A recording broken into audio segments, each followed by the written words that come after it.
live from the edge of the Great Red Divide, from the little blue island in the middle of America. This is the Heartland Mamas podcast. I'm your host, Heidi Henry. The Heartland Mamas podcast can be found on all podcast platforms: YouTube, TikTok, Facebook, Substack, Blue Sky, and part of the Demcast USA network. Like, subscribe, and share. So today let's talk about the end of the American dream, and we are only in day 9 of the reign of Orange Caligula. And let's see what he's tried to do so far. And we have to remember that there's a lot of buzz. He tries to keep everything buzzing all the time so that we can't really focus on what he's really trying to do, which is dismantle the U.S. government. And yesterday he tried very hard to freeze all the grants and all the payouts going to everything from mental health facilities, cancer research, SNAP benefits, housing subsidies, you name it. He put a stop to it. So he said nobody else goes to school anymore, not unless you're very rich and don't need a loan or don't need your FAFSA. He said nobody with developmental disabilities are going to have any care unless their wealthy parents can afford it. He said there's no more daycare for people, no more Head Start, no more this, no more that, no more anything. It's like he's so busy cutting things off that he cuts off his nose to spite his face, right? He's always picking fights with somebody. He's always trying to paint himself as a big, tough dude, when all we know is all he's trying to do is be the next Adolf Hitler. And he's there. If it's not him, it's Elon Musk, for sure. For sure, it's Elon Musk.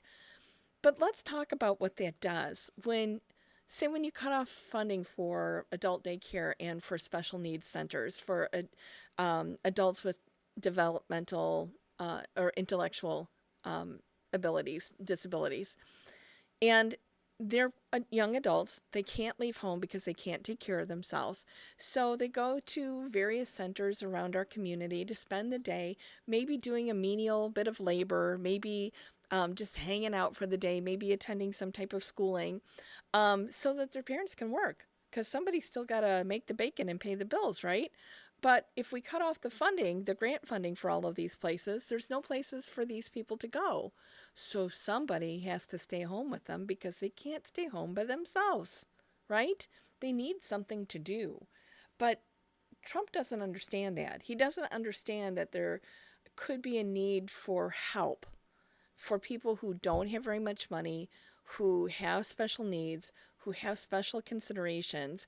And it's not a welfare state. It's just people who need our tax dollars. They need our tax dollars worse than Elon Musk needs them. He paid no taxes last year. And heck, from what I'm reading, he's here illegally. So when you call that illegal immigrant hotline, be sure and turn in Elon Musk, because he came here to go to college and never did. So he's not here legally. And if he was that smart, couldn't he have done everything that he's done with Tesla, buying Tesla in South Africa? No, he can only do it here because our tax laws are so floppy and loose for the billionaires. You might as well come here. In South Africa, he'd have to pay his fucking taxes. In America, you don't have to if you're rich enough. Everybody knows it, because they own their own congresspeople, they own their own president, they own their own Supreme Court. There's nothing for the rest of us, those of us that pay the bulk of the taxes every day, right? So we talked about a little bit yesterday about cutting off cancer and medical research.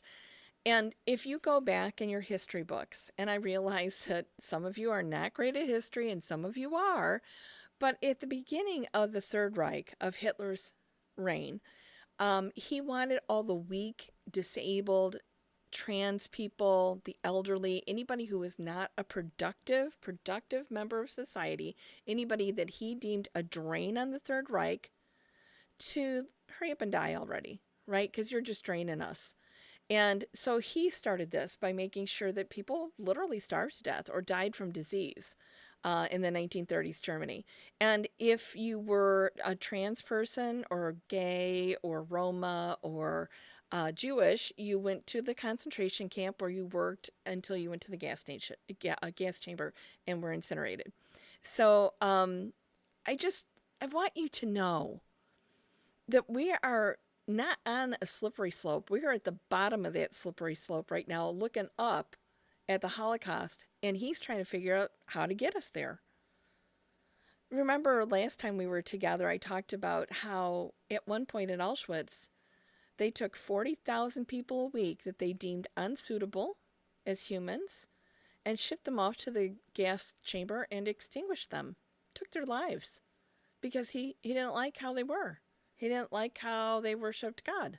He didn't like anything about Jewish people. And now you've got Marjorie Taylor Greene, who's sure that there's Jewish space lasers. I'm not sure exactly how that works, Marjorie. And if we do really control the weather, could we please rain more on California just lightly to put out the fires? I'm not sure which Democrat's in charge of that, but if you could get on it, that would be great. So when you take away the hope and the lifelines for children and adults that have cancer, that have special medical needs, you take away their hope and everything they will ever hope to be. You end it right there. And a lot of these cuts are to discourage people from even thinking about the American dream anymore. And we're a couple generations now past when Ronald Reagan was here. There are a lot more people now alive that were born after Reagan than were born before Reagan, like me. I mean, I remember life before and after Reagan, and I've watched our society, the great society built by FDR, completed by Johnson, by LBJ. I've watched them pick it apart. Reagan did probably the most damage. Reagan ruined everything. But then you had W. Bush that came in and put us into 2 unwinnable wars and spent trillions and trillions of dollars on shit. On, Raytheon stuff, on Blackwater stuff, on stuff for his rich buddies to manufacture for the industrial war complex.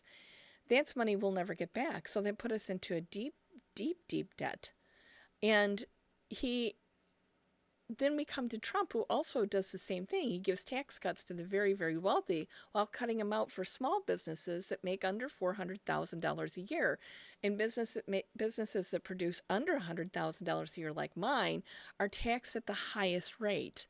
So, and I talked a little bit online about how, in doing some research about leaving Facebook, 97% of small businesses that make under $100,000 a year use Facebook as their marketing tool. They don't have a website. They use Facebook. They use Facebook advertising. That's how they promote their business. Facebook's tentacles are so deeply entrenched into small business in the United States that there's no way they can extract themselves without terminating their business. Having your own small business is also part of the American dream, along with the house with the white picket fence and a couple of nice cars and 2.3 kids.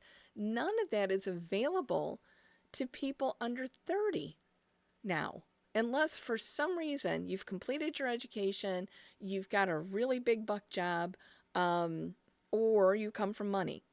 But for most people, it's just not there. This is not available to you. So the American dream is gone, starting with Reagan making college cost money, because it used to be free. And before Reagan, we also had something called Title I, which funded our public education system, because in an educated society, you have lower crime, you have lower dysfunction, you have lower drug abuse, you have healthier, stable communities, healthier, stable people. But when the wolf is at the door and your entire economy, your entire society runs on money, that money is the only thing that they look forward to. They count the days until their next paycheck. Instead of counting each day to live, they count the days till they get their next pay period so they can put food on the table. And that was another thing he did, was freezing SNAP. Well, SNAP is part of the Farm Bill. And you all have kicked that Farm Bill down the road and down the road and down the road. Now farmers are getting ready to plant. I mean, they're out there putting lime and stuff down in the fields by me. And more of that is to come, fertilizer and so on. And then what? You don't have a Farm Bill in place. So we're just kind of operating as if we do have a Farm Bill, but we don't. And then Trump goes and picks a fight with Colombia, who is our fifth largest trading partner for corn. Fifth largest. Now, I used to be a florist. It's also the top producer of cut flowers in the world, except for maybe tulips in Amsterdam. That's about it. But when I worked as a florist, see, way back when, to try to get, in the 80s, to try to get Colombia to divest itself of the drug culture, they got them to invest in selling cut flowers. It was a huge deal, and Colombia has become one of our greatest allies in South America and really helped curb drugs. Now, illegal drugs in the United States exist not because of Colombians, not because of Mexicans, not because of illegal drug traffickers. It exists because Americans have a huge appetite for illegal drugs. Huge. Not me. It's never been me. But I've lost a number of the people I went to school with, high school with, all the kids that were using drugs back when in the late 70s when I was in high school. They're all dead now, or they've got profound cancer, or they've got memory issues, or they've got Alzheimer's. They're in the nursing home. And then you have people like me, same era, no drugs, doing okay, drugs kill people. They may not kill you right away, but they're going to plant those seeds of cancer and dysfunction in your body, and eventually they will kill you. But illegal drugs exist in this country because we have a huge appetite for them, and we have a huge appetite for drugs in this country because we've taken away the hopes and dreams of generations of people, Ronald Reagan. And Trump wants to take away what's left. He wants to take away all the hope and all the dreams and all the future ideas and ideals for all of the people here. And that's a very sad place to be. That's a horrible place to be. I just can't understand how anyone could look at that man and think that he's a leader and think that he's the answer to all the problems when he is the problem. The bird flu looms large. Go try to buy eggs right now. They're super expensive. The bird flu looms large. So what did he do? He pulled us out of the World Health Organization, right? He cut back all of the funding for the National Institute of Health. And he wants to close the simple thing that we have always used that has really helped us, the Centers for Disease Control. Believing somehow that if they stick their head in the sand about science, that it'll all just go away. Well, let me tell you, Donald Trump and all of his ilk, you can deny science all you want, but science will never deny you. It's going to come right for you. And when it comes for you, it's going to get the rest of us. We lived through one global pandemic recently, 2 in less than 100 years. Some of us took all the precautions we could so we would survive. Some of you never will. You don't want to wear a face diaper, you big whiny baby. You don't want to protect people who are weaker in the immune system than you. But if you're MAGA, you want them to die because what good are they?